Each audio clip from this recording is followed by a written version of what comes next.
Hi everyone, I'm Mark Rosenthal with you on this Monday afternoon. We are recording this broadcast. Let me see what time it is. As of about 4:47, we do have a surge of rain coming in for tonight, and then we're talking about Hurricane Lee. So lots to talk about. Let's jump right to it.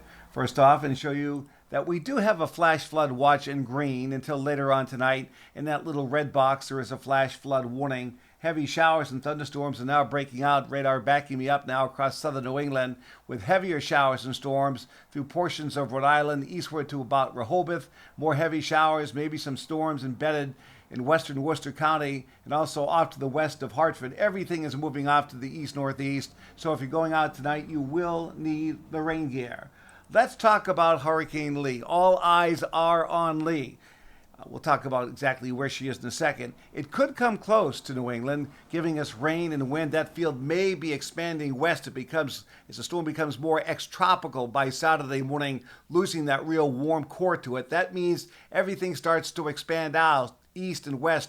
The rain expands off to the west. The high winds expand to the west. Hurricane force winds are possible along the coast. Power outages as well, of course, will be around, and we'll keep you posted. Now, if you're plotting the storm, this was as of midday. I'm waiting for an update very soon from the National Hurricane Center. 23.5 north and 63.5 west. Moving northwest at 8 miles an hour. Top winds are 120 miles an hour.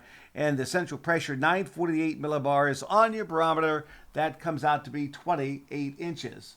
As we look at the situation from the various models, this is the GFS model, valid for 8 o'clock Saturday morning, showing Lee very strong storm located a couple hundred miles off to the east-southeast of the Cape, again with the rain and wind field expanding west. It could be like an old-fashioned nor'easter here. The European, pretty much the same thing, and the Canadian a little bit further off to the southeast, but you get the basic idea that the models are bringing the storm closer than we first thought. This is the wind gust map. I know it's hard to read the numbers, so I'm going to decipher this for you. In the brown shaded areas, those are hurricane force winds over the Cape and the islands. The darker red is about 65 to 70, and the darker orange, including Boston and the North Shore, between 60 and 65 miles per hour. So we could have some major league problems here by Saturday midday. Of course, we'll be around. We'll keep you posted.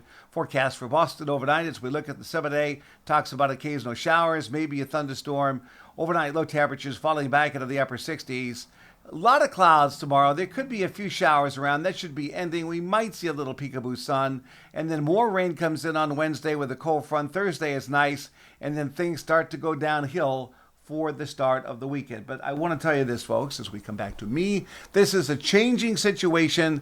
I am nervous about Lee getting very close to the Cape to cause potential damage there. So we're just going to have to follow this day by day and see if that track continues to back in further to the west or if that's a fluke and it's further to the east. You know how these things go. Anyway, that is my forecast. Thanks for checking in. Please stay tuned for updates. I'm Mark Rosenthal.